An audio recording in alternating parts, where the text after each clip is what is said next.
Hello mummies, welcome to our new blog. आज के video में हम शेयर करने वाले हैं mom hacks for stress free day and time saving tricks and tips. As a new mom with 12 months old baby, अगर आप मेरे चैनल में नए हैं तो हाय, मेरा नाम है शिवानी और ये मेरा बेटा है वेद, जो हाल ही में 12 months कंप्लीट करने वाला है। और हाँ, मैं ओम वेद ब्लॉग्स की free official full time manager हूँ। तो आज जिस टॉपिक में हम लोग बात करने वाले हैं वह जनरली हर एक मॉम्स के दिमाग में घूमता होगा कि हम लोग घर का काम, बच्चे का काम दोनों को कैसे मैनेज करें। कई मॉम्स तो फुल डे वर्किंग भी होती हैं, जिनको अपना घर का और ऑफिस का काम दोनों मैनेज करना होता है। तो चलिए शुरू करते हैं आज के टॉपिक। सभी मॉम्स को पता है कि हमारा बेबी हर महीने रूटीन चेंज करता है, और मैंने तो ऑब्ज़र्व किया है कि बेबी मंथली माइलस्टोन पूरा होने के लास्ट वीक से ही अपना शेड्यूल चेंज करना शुरू कर देता है। फिर वो मंथ के फर्स्ट वीक में भी चेंज होता है। एवरी मंथ बेबी डेवलपमेंट होता है, जिससे बेबी में चेंजेस आते रहते हैं। इसीलिए वो परेशान करता है, चिड़चिड़ाता है, कभी रोता है, कभी हंसता है, कभी खिलखिलाता है, और हमें भी हंसता, मुस्कुराता और रुलाता रहता है अपनी एक्टिविटी और अपनी इमोशंस के साथ। जिससे क्या होता है, मॉमीज़ के रूटीन में भी फ़र्क पड़ जाता है।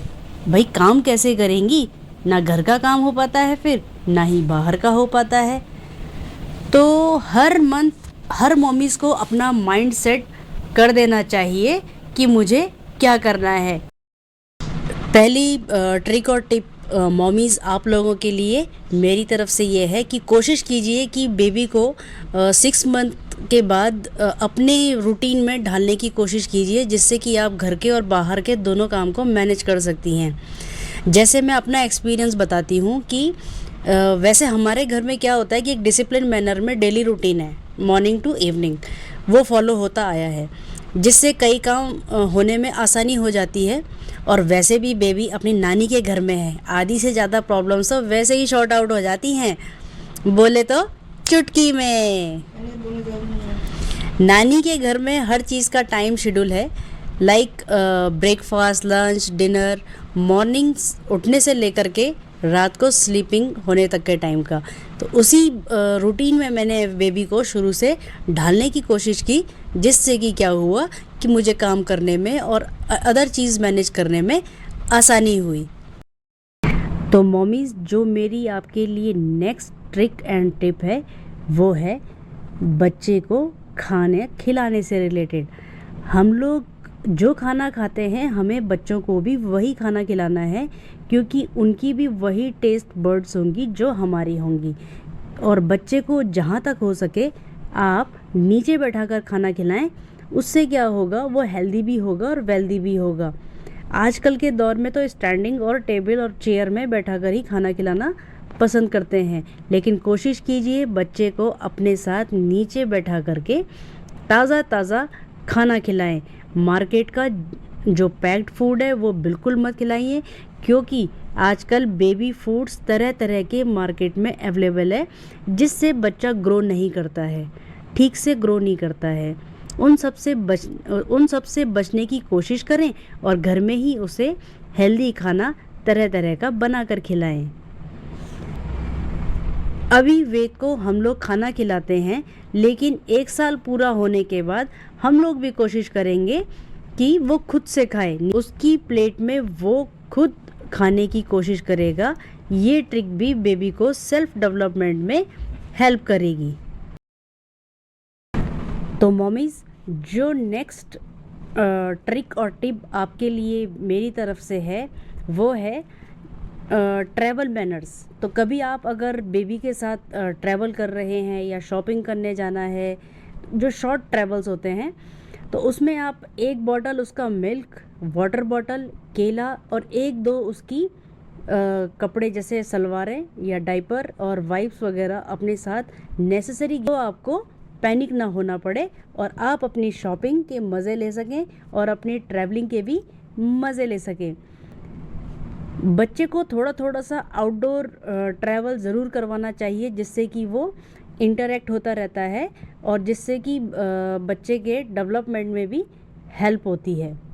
तो मॉमीज़ नेक्स्ट जो ट्रिक एंड टिप है आपके लिए, वो है बच्चे को ज़्यादा खिलौने से नहीं खेलता है। अब आप कहेंगे मेरा तो न्यू बॉर्न बेबी है, मुझे तो उसके लिए बहुत सारे खिलौने लाने हैं।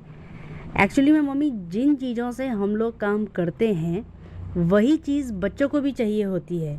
अब देखिए आजकल के दौर में क्या है कि हम लोग फ़ोन और लैपटॉप ज़्यादा यूज़ करते हैं, तो बच्चे उन्हीं को ज़्यादा पकड़ते हैं। जो मम्मीज़ किचन में काम करती हैं तो बच्चे कभी बेलन पकड़ रहे हैं, कभी गिलास पकड़ रहे हैं, कभी कटोरियाँ, कभी उनको बाल्टी से खेलना है। जो जो काम उनकी मम्मीज़ करती हैं वही चीज़ें उन्हें भी खेलना है।